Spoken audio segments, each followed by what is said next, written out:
혹시 요즘 부쩍 피곤하다는 말을 자주 하시진 않나요? 아침에 일어나도 개운하지 않고 가끔 이유 없이 짜증이 나거나 집중력이 떨어지는 경험 익숙하실 겁니다.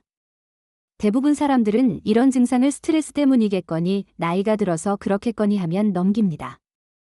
그런데 말입니다. 그 배경에는 우리가 무심코 반복해온 하루하루의 생활 습관이 있을 가능성이 큽니다. 특히 의사들은 공통적으로 말합니다.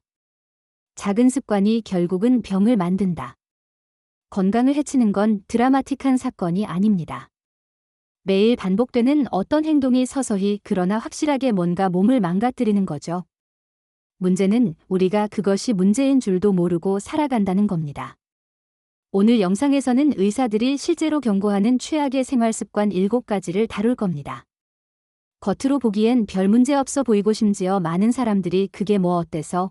라고 생각하는 행동들이죠. 그런데 이 습관들이 장기적으로는 우리의 면역력을 떨어뜨리고 혈관을 막고 심지어 정신건강까지 위협할 수 있습니다. 이 중 몇 가지는 아마 여러분도 지금 이 순간 하고 계실 겁니다. 그런데 걱정 마세요. 단순히 나쁜 습관을 나열하고 그치는 영상이 아닙니다.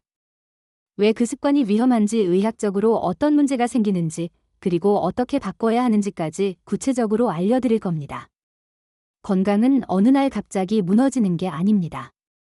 그리고 지키는 것도 마찬가지입니다. 사소해 보이지만 중요한 이야기 끝까지 함께 해주세요. 여러분의 몸은 여러분의 습관만큼만 건강할 수 있습니다. 의사들이 경고하는 최악의 생활 습관. 첫 번째는 바로 만성적인 수면 부족입니다.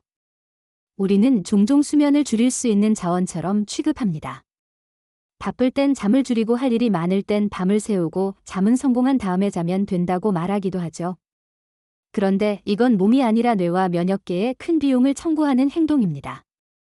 수면이 부족하면 가장 먼저 타격을 입는 건 뇌입니다. 집중력과 기억력이 떨어지고 감정 조절 능력이 약해집니다. 실제로 하루 5시간 이하로 자는 생활이 몇 주만 지속돼도 뇌 기능은 음주 상태와 비슷한 수준으로 저하된다는 연구 결과도 있습니다. 게다가 수면 부족은 우울증과 불안장애의 발병 위험도 높입니다. 감정이 격해지고 사소한 일에 민감해지며 만성적인 스트레스에 취약해집니다. 두 번째로 무너지는 건 면역력입니다. 우리 몸은 잠자는 동안 손상된 세포를 복구하고 면역세포를 재정비합니다. 그런데 수면 시간이 짧으면 바이러스나 세균에 쉽게 노출되고 잔병 치레가 잦아지죠. 실제로 의사들은 잠을 덜 자는 사람일수록 병원에 자주 온다고 말합니다. 의사들이 입을 모아 경고하는 건 명확합니다. 수면은 절대적인 기본이다. 먹고 숨 쉬는 것만큼 중요하다. 아무리 잘 먹고 운동을 해도 잠이 부족하면 건강은 무너질 수밖에 없습니다. 그렇다면 해결 방법은 무엇일까요? 가장 기본은 매일 7시간 이상의 수면을 확보하는 것입니다. 단순히 자는 시간만 중요한 게 아니라 규칙적인 수면 패턴도 핵심입니다. 매일 같은 시간에 자고 같은 시간에 일어나는 리듬이 생체 시계를 안정시켜줍니다. 또한 잠들기 최소 1시간 전에는 스마트폰과 TV를 멀리하고 조명을 어둡게 해 뇌가 수면을 준비할 수 있도록 도와야 합니다. 혹시 나는 4-5시간만 자도 괜찮아요라고 생각하셨다면 그것은 몸이 적응한 게 아니라 고통에 무뎌진 것일 수 있습니다. 오늘부터는 수면을 다시 삶의 중심으로 가져오세요. 건강한 삶은 충분한 수면에서 시작됩니다. 의사들이 경고하는 최악의 생활 습관. 두 번째는 하루 종일 물은 거의 마시지 않으면서 커피나 탄산음료는 몇 잔씩 마시는 습관입니다. 나는 물 대신 아이스 아메리카노로 수분을 채운다는 말 농담처럼 들리지만 실제로 그렇게 생활하는 사람이 정말 많습니다. 그런데 이 습관은 건강에 있어 꽤 심각한 대가를 치러야 합니다. 가장 큰 문제는 탈수입니다. 커피와 탄산음료는 수분처럼 보일 수 있지만 이뇨 작용이 강해 오히려 몸속 수분을 밖으로 더 많이 배출하게 만듭니다. 즉 마신 만큼 수분이 보충되는 게 아니라 오히려 수분을 빼앗기는 셈이죠. 수분이 부족하면 어떤 일이 벌어질까요? 가장 먼저 신장 즉 콩팥에 무리가 갑니다. 우리 몸은 노폐물을 소변을 통해 배출하는데 수분이 부족하면 소변이 농축되고 신장이 이를 걸러내기 위해 더 많은 부담을 떠안게 됩니다. 장기적으로는 신장 기능 저하심하면 신장 결석이나 만성 신부전으로 이어질 수 있습니다. 또한 탈수는 단순히 갈증만 유발하는 게 아닙니다.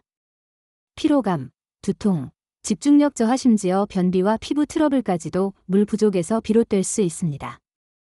의사들은 말합니다. 물은 가장 기본적인 영양소다.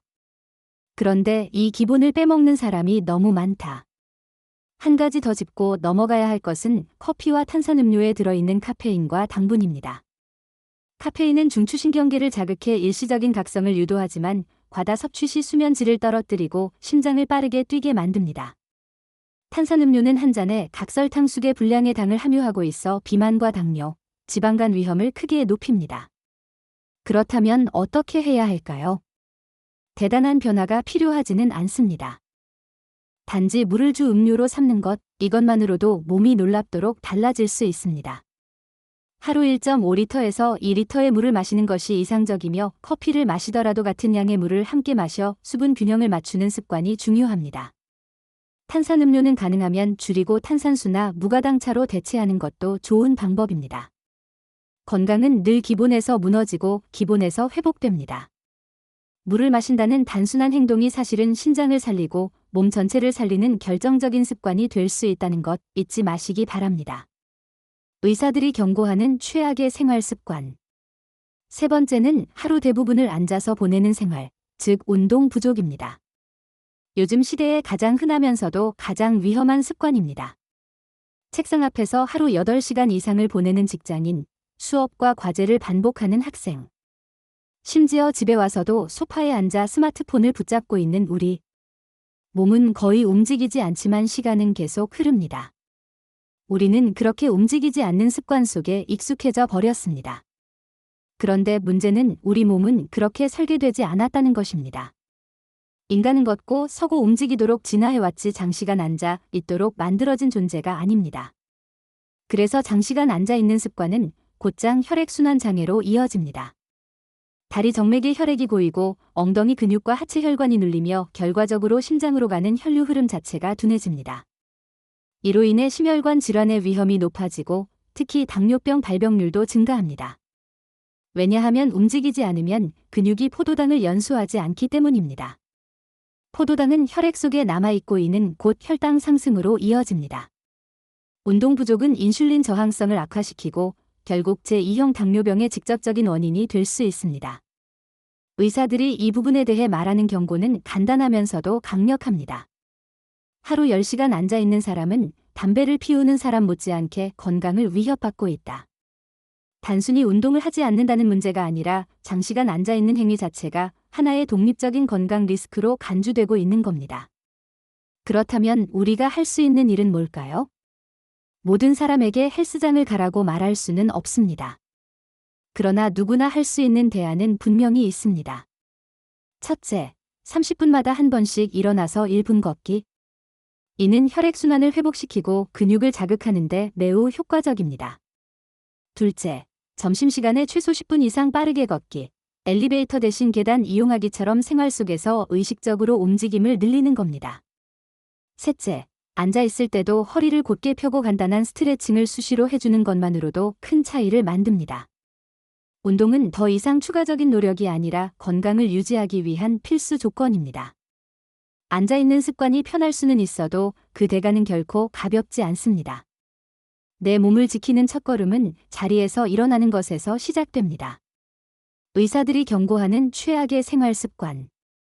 네 번째는 스마트폰 중독입니다. 우리는 이제 아침에 눈 뜨자마자 스마트폰부터 확인하고 잠들기 전까지도 화면을 들여다보며 하루를 마무리합니다. 지하철에서 밥 먹을 때도 누군가와 대화를 하다가도 시선은 자꾸 스마트폰으로 갑니다. 그렇게 스마트폰은 정보와 소통, 오락의 중심이 되었지만 동시에 건강을 갉아먹는 조용한 주범이 되었습니다. 첫 번째 문제는 수면의 질을 떨어뜨린다는 점입니다. 스마트폰에서 나오는 블루라이트는 뇌를 각성시켜 멜라토닌 분비를 억제합니다. 쉽게 말해 뇌가 지금은 자야 할 시간이라는 신호를 받지 못하게 되는 거죠.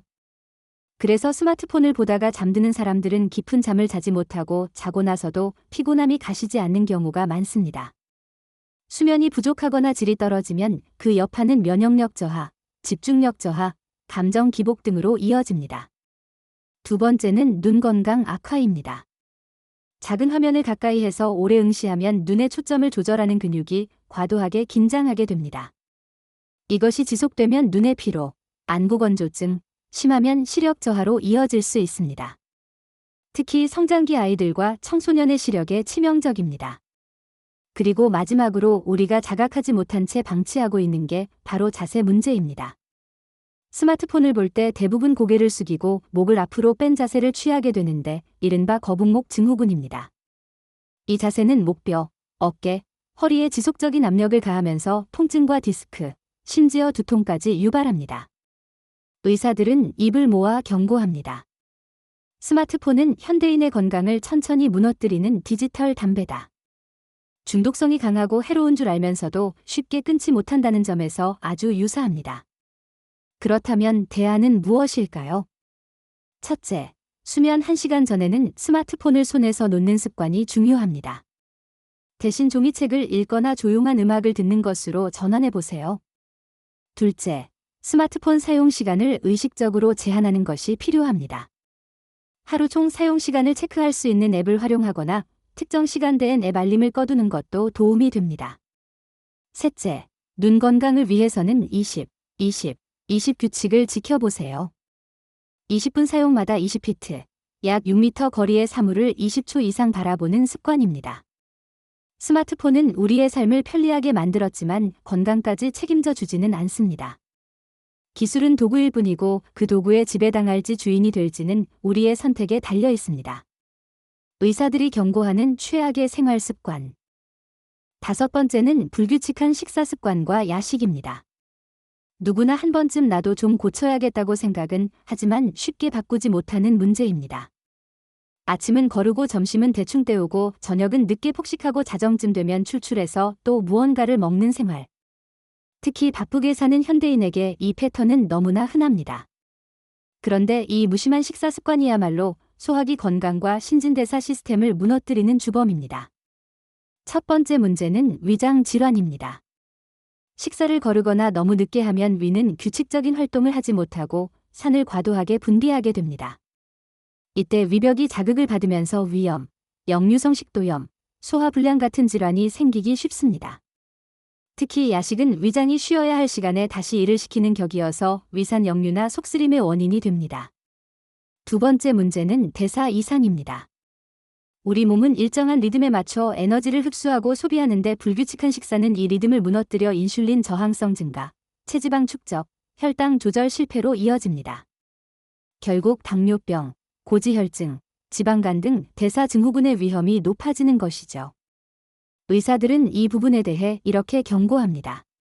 먹는 시간과 방식이 엉망이면 아무리 좋은 음식을 먹어도 독이 된다. 또 하나 놓치기 쉬운 건 야식이 수면의 질까지 망친다는 점입니다. 밤늦게 음식을 먹으면 소화기관이 계속 활동하면서 뇌와 신체가 완전히 휴식하지 못하게 됩니다. 이는 다음 날까지 피로를 이어지게 하고 결국 만성적인 체력 저하로 연결됩니다. 그렇다면 해결 방법은 어떻게 될까요? 우선 가장 중요한 것은 식사 시간을 일정하게 유지하는 습관입니다. 정해진 시간에 과하지 않게 천천히 먹는 것이 기본입니다. 아침 식사를 거르지 않고 저녁은 가능한 한잠 들기 3시간 전까지 마치는 것이 좋습니다. 야식이 습관이 되었다면 공복을 견디기 위한 가벼운 대체식으로 바꾸는 것도 방법입니다. 예를 들어 따뜻한 우유, 삶은 달걀, 오이나 방울토마토 같은 저칼로리 간식으로 대체하면 위에 부담을 주지 않으면서도 심리적 허기를 달랠 수 있습니다. 식사는 단순히 배를 채우는 일이 아닙니다. 그것은 몸의 리듬을 조율하고 건강의 흐름을 지켜내는 가장 중요한 행위입니다. 우리가 언제 어떻게 먹느냐가 곧 우리의 몸을 어떻게 다루고 있느냐를 말해주는 지표가 됩니다.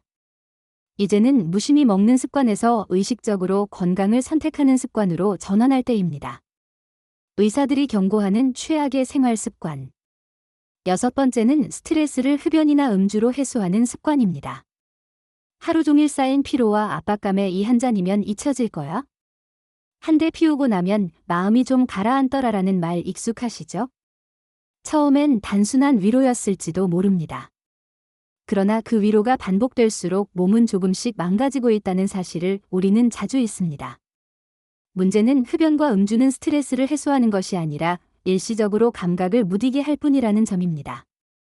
특히 니코틴과 알코올은 뇌의 보상 회로를 자극해 일시적인 쾌감을 주지만 그 효과가 사라지면 오히려 불안감과 우울감이 더 커지는 악순환이 시작됩니다.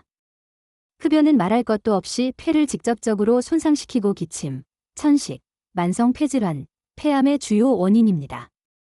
흡연자의 폐는 비흡연자보다 수십 배 빠르게 노화하며 심장질환과 혈관질환 위험도 동반 상승합니다. 음주는 간을 망가뜨립니다. 술은 간에서 해독되는데 반복적인 음주는 간세포를 파괴하고 지방간, 간염, 간경변, 나아가 간암까지 초래할 수 있습니다. 특히 스트레스를 이유로 잦은 음주를 반복하면 혼자 마시는 습관이 생기고 이는 음주 중독의 경로가 되기도 합니다. 의사들은 이 부분에 대해 매우 단호하게 말합니다. 스트레스를 술과 담배로 푼다는 건 불난 곳에 기름을 붓는 것과 같다. 실제로 정신건강의학과와 내과에서는 스트레스성 증상보다 오히려 그 해소 방식 때문에 병원을 찾는 환자가 더 많다고 합니다. 그렇다면 대안은 없을까요? 있습니다. 핵심은 스트레스를 직접 마주하고 다루는 방법을 배우는 것입니다. 우선 운동은 과학적으로 가장 강력한 스트레스 해소법입니다. 30분 걷기만 해도 엔도르핀이 분비되고 뇌가 안정됩니다. 둘째, 일기나 글쓰기 같은 감정 표현 습관은 생각보다 강력한 효과를 냅니다. 감정을 억누르기보다 의미화하는 능력이 생기기 때문입니다. 셋째, 대화입니다. 친구, 가족, 전문가와 감정을 나누는 것은 중독보다 훨씬 건강한 해소 통로입니다. 결국 중요한 건 스트레스를 어떻게 다루느냐가 삶의 질을 결정한다는 점입니다. 담배와 술은 해결이 아니라 회피입니다. 일시적인 마취 대신 진짜 회복을 선택해야 할 때입니다.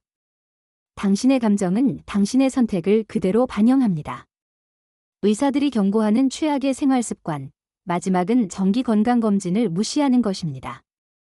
겉으로는 아무 일도 없어 보이지만 결정적인 순간에 우리 건강을 좌우하는 습관입니다. 아직은 괜찮은데 혹은 바쁘기도 하고 귀찮아서 미뤘다. 어차피 결과는 늘 똑같잖아. 이런 말들은 많은 사람들이 검진을 미루며 하는 흔한 변명입니다. 하지만 건강검진이란 건 몸에 이상이 생기고 난 후 받는 것이 아니라 이상이 생기기 전에 받는 유일한 기회입니다. 우리가 질병을 무서워하는 이유는 단순히 병이 있기 때문이 아닙니다. 모르고 있는 병, 늦게 발견한 병이 무서운 겁니다. 암, 고혈압, 당뇨, 심장질환 같은 만성질환의 공통점은 초기의 증상이 거의 없다는 겁니다. 그래서 조기 발견이 생명을 구하는 가장 확실한 방법입니다. 예를 들어 대장암은 초기에 발견하면 90% 이상 완치가 가능하지만 증상이 없다고 방심하고 방치하면 치료가 어렵고 생존율이 급격히 떨어집니다. 심장질환도 마찬가지입니다.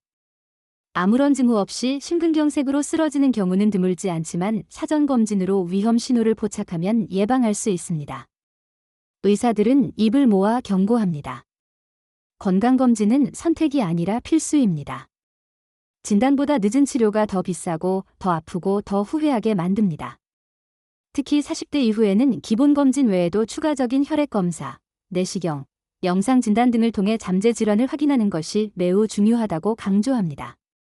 그렇다면 우리는 어떻게 실천해야 할까요? 첫째, 국가에서 제공하는 무료 건강검진을 적극 활용하는 것이 기본입니다. 한국은 세계적으로 건강검진 시스템이 잘 갖춰진 나라 중 하나입니다. 비용 부담 없이 받을 수 있는 기회를 귀찮음 하나로 날려버리는 건 너무 큰 손해입니다. 둘째, 가족력이나 생활 습관에 따라 맞춤형 검진을 받아야 합니다. 예컨대 가족 중 암병력이 있다면 일반 검진 외에 관련 부위에 대한 추가 검사가 필요할 수 있습니다. 셋째, 검진 결과를 단순 수치로 넘기지 말고 주기적인 비교와 상담을 통해 경과를 관리하는 것도 건강관리의 핵심입니다. 건강은 소중하다는 걸 우리는 늘 알고 있지만 그 소중함을 확인하는 기회는 의외로 많지 않습니다. 건강검진은 그 기회를 눈앞에 제공해주는 유일한 제도입니다. 병을 찾으러 가는 것이 아니라 병 없이 오래 살기 위한 준비를 하러 가는 것, 그것이 건강검진의 진짜 의미입니다. 이걸 미루는 건 결국 내 미래를 미루는 것과 같습니다. 오늘 우리가 살펴본 7가지 생활 습관 어떤가요? 여러분의 일상에서 한두 가지는 꼭 해당되지 않으셨나요? 수면 부족, 잘못된 음료 선택, 운동 부족, 스마트폰 중독, 불규칙한 식사와 야식, 흡연 음주로 스트레스 해소, 그리고 정기 건강 검진 무시하기. 이 모든 것들이 우리 몸과 마음을 조금씩 그러나 확실히 갉아먹고 있다는 사실을 알게 되셨을 겁니다. 지금 바로 내가 어떤 습관을 고치느냐가 바로 내 인생을 바꾸는 일입니다. 이 영상이 여러분에게 그런 작은 계기가 되었길 바랍니다. 습관은 한 번에 바뀌지 않지만 작은 변화에서부터 시작할 수 있습니다. 수면 시간을 30분만 앞당기고 음료를 조금 더 건강한 선택으로 바꾸고 스마트폰을 손에서 잠시 내려놓고 매일 10분이라도 몸을 움직이는 것만으로도 건강은 달라질 수 있습니다. 이제 건강을 지키는 일은 더 이상 먼 미래의 일 아닙니다. 오늘부터 시작할 수 있습니다. 작은 실천으로 더 나은 내일을 만들 수 있습니다. 여러분의 건강, 여러분이 지킬 수 있습니다. 오늘 영상이 유익했다면 좋아요와 구독 잊지 말고 눌러주세요. 그럼 다음 영상에서는 또 다른 지혜로운 이야기로 찾아뵐게요. 건강한 하루 되시길 바랍니다.